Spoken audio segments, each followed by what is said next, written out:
So how do you conclude a trilogy that consists of the best sequel in the series that goes back to its roots and a silly but fun slasher film?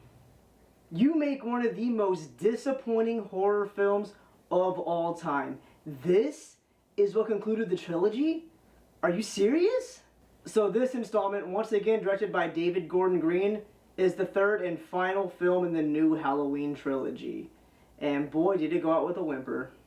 So Halloween Ends follows a new character, Corey Cunningham, and Allison from previous films as they embark on a budding romance. Oh, and occasionally Michael Myers and Laurie Strode come in there as well. Yes, you heard that right. This movie starts off as a love story. When I saw this in theaters, I actually grabbed my ticket, looked at it, turned to my friend and said, "Are we in the wrong auditorium?" Just because Michael Myers didn't show up until the 41-minute mark. 41 minutes. The story actually begins on Halloween 2019, a year after Michael Myers' rampage through Haddonfield. Corey's babysitting this kid, Jeremy, who's actually kind of a jerk, so he plays a trick on him, and Corey's getting scared and kicking a door and knocking him off the balcony, and he falls to his death right in front of his parents. I had to give it to him. The beginning of this movie is actually pretty cool. The town's recovering from Michael Myers' slaughter, so Halloween is still kind of like, maybe Michael Myers is out there, so I don't know. The story then jumps 4 years, and Allison is living with Laurie, and she's writing a memoir about her life. Like I said before, Laurie Strode and Michael Myers take a back seat to Corey and Allison's romance. The way they end up meeting is unintentionally hilarious. So Corey gets beat up by marching band members. Yes, he's bullied by marching band kids. He goes to the hospital to get stitched up, and Allison immediately falls in love with him. He's just this Greek god who is irresistible, and it honestly made me laugh. So Corey and Allison go out dancing one night, and Corey ends up running into Jeremy's mother, and she berates him, and he ends up running out of the bar and goes back to the marching band kids, and they toss him over a bridge. I don't know if they plan to murder him, but that's crossing the line a little bit, you know? So Corey wakes up in a sewer drain, and as he goes to escape, he's grabbed by Michael Myers, who finally decides to show up in his own movie. And Michael Myers ends up letting him go. And he runs into a homeless guy outside who says, "Why did he let you go?" Everybody else he drags in there, he kills. And Corey ends up killing the homeless guy. And then he becomes obsessed with killing. He has the evil in him. So then Allison's ex-boyfriend, who's obsessed with her, won't leave her alone. So Corey lures him to the sewer where Michael Myers kills him. But while he's doing it, he goes stabbing him, and it's like he's gaining power or something.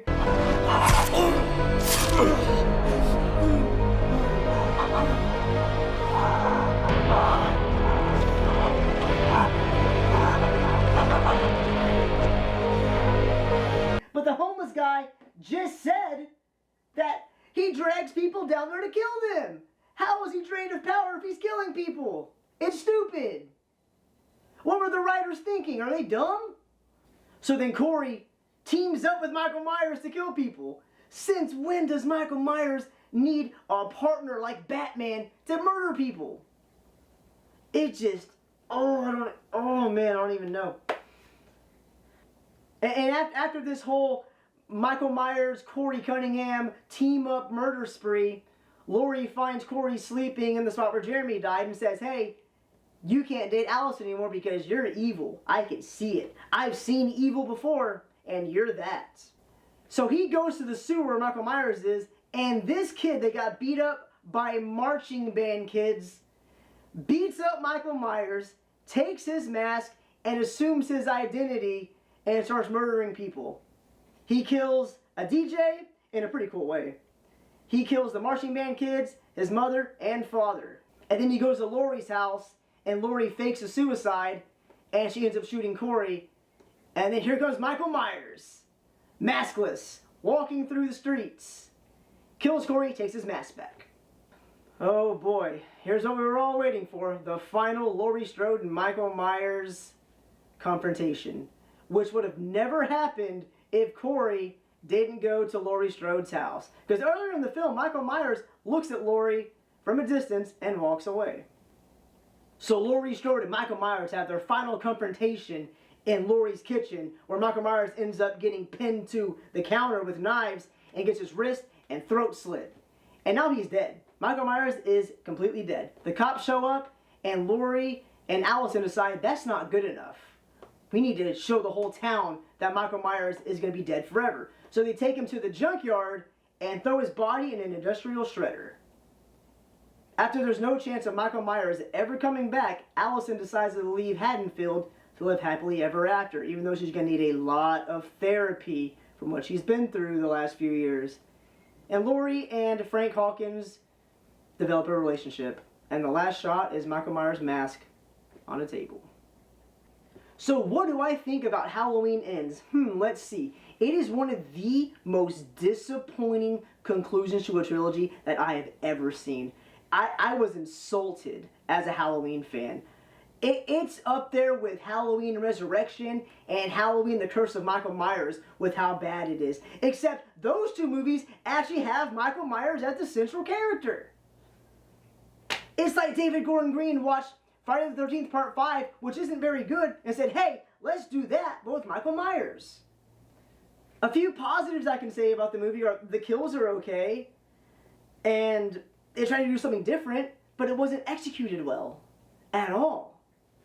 The fact that we spend so much time introducing this new character in a movie that's supposed to be about the end of Laurie Strode and Michael Myers, it can't do it justice. Halloween Ends is a major disappointment and one of the worst slasher movies in recent memory. My verdict for Halloween Ends is a 3 out of 10.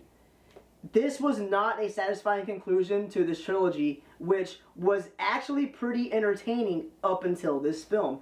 Seeing it twice was enough. The first time I thought I was too harsh on it. Then I watched it again and I was like, yeah, no, I wasn't. David Gordan Green even said this movie might piss off a lot of people.